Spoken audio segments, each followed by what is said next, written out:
Lebaran menjadi hari kebahagiaan bagi kebanyakan masyarakat Muslim.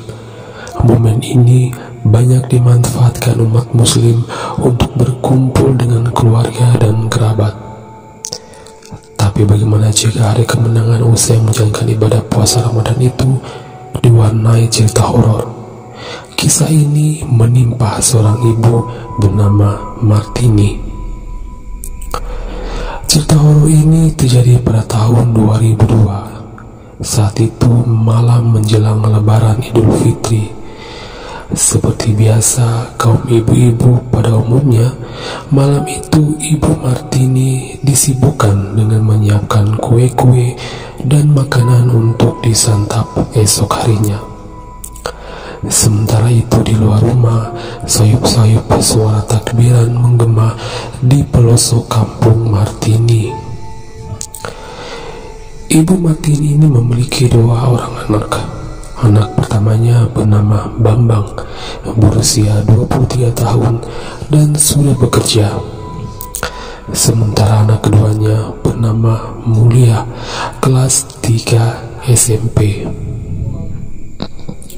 Sementara rumahnya yang sederhana berada tepat di samping gedung sekolah tua, namun tetap beroperasi hingga kini. Waktu sudah menunjukkan pukul 1 malam. Dibantu suaminya, Ibu Martini masih disibukkan dengan persiapan esok hari menyambut Lebaran. Sementara dua anaknya terlihat sudah pulas tertidur usai mengikuti kegiatan takbir keliling. Hanya selang beberapa lama, Ibu Martini dikagetkan dengan suara gadung dari gedung sekolah di samping rumahnya. Padahal sudah 2 pekan ini sekolah itu sedang libur, sehingga tak ada aktivitas apapun. Ia pun tak mau ambil pusing dengan suara itu.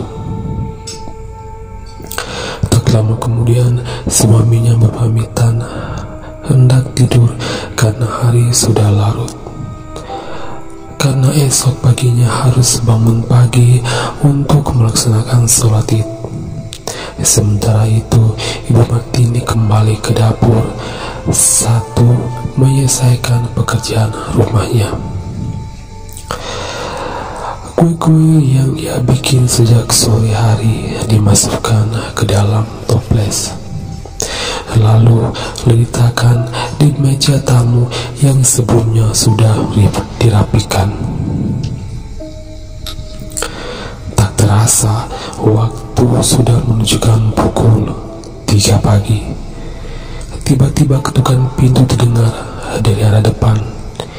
Ibu Martini pikir, ini siapa malam-malam mengetuk pintu? Mungkin cuma tetangga yang mau ada perlu, pikir Ibu Martini. Setelah pintu dibuka, Ibu Martini melihat sosok wanita yang belum dikenalnya. Wanita itu terlihat mengenakan pakaian serba putih dan membawa peralatan dapur yang jumlahnya tidak sedikit. Wanita yang diperkirakan berusia 30 tahun itu bilang, "Bu, boleh saya numpang cuci perlengkapan ini?" Ujarnya lembut. Ibu Martini terlihat sedikit kaget dan heran. Namun, ia sepertinya tak bisa menolak permintaan wanita itu. Ia lalu mempersilahkan wanita asing itu masuk ke dalam rumahnya. Ini siapa ya? Dan dari mana kok malam-malam numpang cuci perlengkapan dapur? Dalam hati Ibu Martini. Ibu Martini melihat jelas perlengkapan yang dibawa wanita itu. Di antaranya piring, gelas, wajan, sendok, dan beberapa peralatan lainnya. Ia sedikit keheranan. Perlengkapan yang dibawa wanita itu semua berwarna keemasan dan terbilang mewah. Padahal setahu Ibu Martini, warga yang tinggal di lingkungannya dalam kesederhanaan. Namun rupanya rasa heran itu Ibu Martini tak berhenti di situ. Saat wanita itu mencuci perlengkapan yang dibawahnya di dapur, Ibu Martini kembali ke ruang tengah untuk merapikan ruangan tersebut. Anehnya, suasana di dapur tampak sepi dan sunyi. Harusnya dengan mencuci peralatan sebanyak itu akan menimbulkan kegaduhan. Lagi-lagi ia tak mau ambil pusing dengan apa yang dipikirnya itu. Ia kembali ke aktivitasnya sejak awal, yaitu membereskan isi rumah. Kali ini ia hendak menyapu bagian depan rumahnya. Tak terasa azan subuh pun terdengar. Ibu Martini lalu membangunkan suami dan dua anaknya untuk segera melaksanakan sholat subuh di masjid.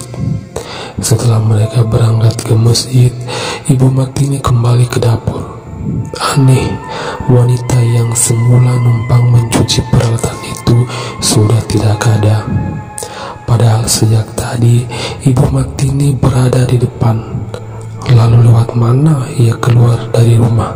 Apalagi sejak tadi tidak ada yang pamitan. Lagi-lagi Ibu Martini tak mau ambil pusing dengan peristiwa itu. Ia pikir itu hanya halusinasi yang ada di pikirannya saja. Ibu Martini lalu memutuskan untuk mandi dan menyusul suaminya ke masjid, melaksanakan sholat subuh hingga sholat id. Seperti hari-hari lebaran, hari pertama pada umumnya, usai melaksanakan sholat id, sebagian banyak warga di lingkungan rumah Ibu Martini melakukan sungkeman, baik kepada keluarga maupun kerabat hingga para tetangga. Pagi itu, Ibu Martini juga bersama keluarganya melakukan sungkeman ke rumah orang tuanya yang kebetulan jaraknya tak terlalu jauh dari rumahnya. Saat itu, Ibu Martini melakukan sungkeman ke ibunya. Terasa ada keanehan. Ibunya tiba-tiba bilang, kebenaran itu bisa datang dari mana saja. Beruntung karena kamu telah disinggahi, ucap ibunya. Ibu Martini tak paham dengan apa yang diucapkan ibunya tersebut.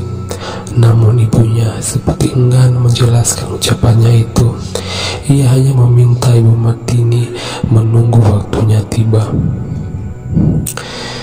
Ibu Martini makin terasa bingung, apalagi semalam ia baru saja mengalami hal yang aneh karena kedatangan wanita misterius.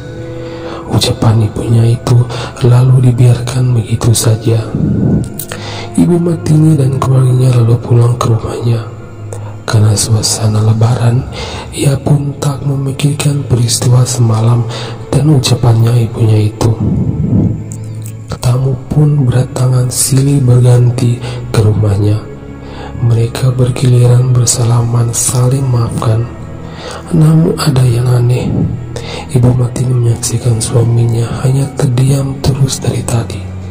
Padahal sejak tadi tamu berdatangan silih berganti ke rumahnya, sementara suaminya malah terdiam terus. Ibu Martini mencoba menegur suaminya, apalagi ia dari tadi sudah merasakan kecapean menerima tamu. Namun jawaban suaminya di luar dugaan Ibu Martini. Ibu ini kenapa? Dari tadi sibuk sendiri. Alah, dari tadi gak ada tamu, sepi kok, ucapan suaminya. Ucapan itu kali ini membuat sedikit Ibu Martini shock. Sepi gimana sih Pak? Segitu dari tadi banyak tamu. Jawaban Ibu Martini sedikit kesal.